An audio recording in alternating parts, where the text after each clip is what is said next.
Isaac Asimov is one of the godfathers of science fiction, a visionary who predicted developments like robotics, video calls and self-driving cars. But many of his stories are near unreadable nowadays, because they're filled with complacent 1950s sexism.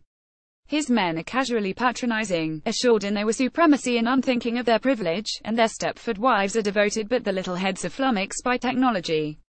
The same is true of Arthur C. Clarke, his contemporary, who predicted satellites and the internet but didn't truly grasp feminism. These guys were not the most sexist men of their era, not even close, but their failure to consider social as well as technological breakthroughs has made their otherwise groundbreaking work dated. And somehow our modern sci-fi visionaries don't seem to have learned from those mistakes, as shown in this week's Blade Runner 2049. The film, by rival director Denis Villeneuve, stars Ryan Gosling as Jay, a Blade Runner hunting down rogue replicants just as Harrison Ford's Deckard did in the 1980 original. And just as in the original, artificially created women abound. Sylvia, Hoek's love, is a replicant who, we're told in the opening crawl, cannot disobey her creator Wallace Jared Leto. Then there are sex workers, including Mackenzie Davis Mariette and, in a new touch, a holographic girlfriend Ana de Armas Joi that seem to be a cross between Scarlett Johanssen in Her and Pinocchio. There are better female characters here and there, like Robin Wright's police chief, but by the time Gosling spends a good 5 minutes wandering in a deserted forest of gigantic statues of naked women in sexualized positions, it all feels a bit much. The biggest female roles are the abstractly named Love, Joy and Mariette-like marionette, who are all beings created to satisfy the whims of others, just more slave girls to male desire. Never mind the future, aren't we beyond this now? There's an impression that titillating the men in the audience is more important than investing anything in a vision of the future that includes an equal place for women, and this is the third big-budget science fiction film of the summer from a visionary male director to feature sex workers in at least one extended scene. All tried not to look exploitative of real women by using sci-fi surrogates, but they all had solely female-identified prostitutes with apparently all male clients. In Guardians of the Galaxy Volume 2 they were robots. In Valerian and the City of 8,000 Planets there was a shape-shifting squid alien who chooses to look like Rihanna. That, at least, is a solid life choice.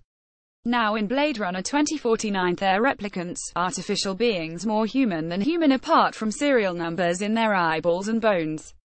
What do filmmakers think of women in general if they choose to focus so overwhelmingly on those who sell sex? Why are those the most interesting women you can see? Prostitutes are overrepresented on screen to almost the same extent that they are stigmatized and marginalized in real life.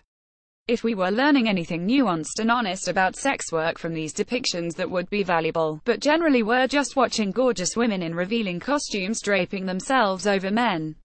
There's a nasty sense of objectification in all these films, even Blade Runner, and an impression that titillating the men in the audience is more important than investing anything in a vision of the future that includes an equal place for women. Worse, it already feels regressive. If you want to show us a future dystopia where sex work is prolific, show men selling their bodies too. That wouldn't be a utopia, but at least it would show that you're not thoughtlessly exporting sexism into the future.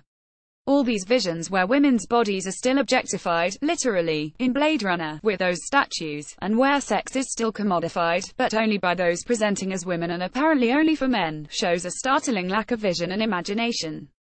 Defenders of all three filmmakers, at least two of whom have created truly great female characters in the past, will argue that sci-fi is a male-dominated genre. Yet their own best work shows otherwise, and the genre's pioneers include Mary Shelley, Octavia Butler and Ursula K. Le Guin. Women make up over 50% of US cinemagoers, over 50% of gamers and a whopping 80% of fiction readers. If women aren't consuming your stuff, it's because you're actively trying to alienate us.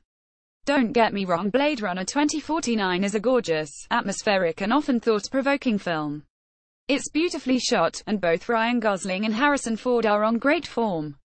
But it's ironic that in a film that wants us to ask what makes a person truly human, they've largely forgotten half of humanity. We need better visions. At Helen Loara.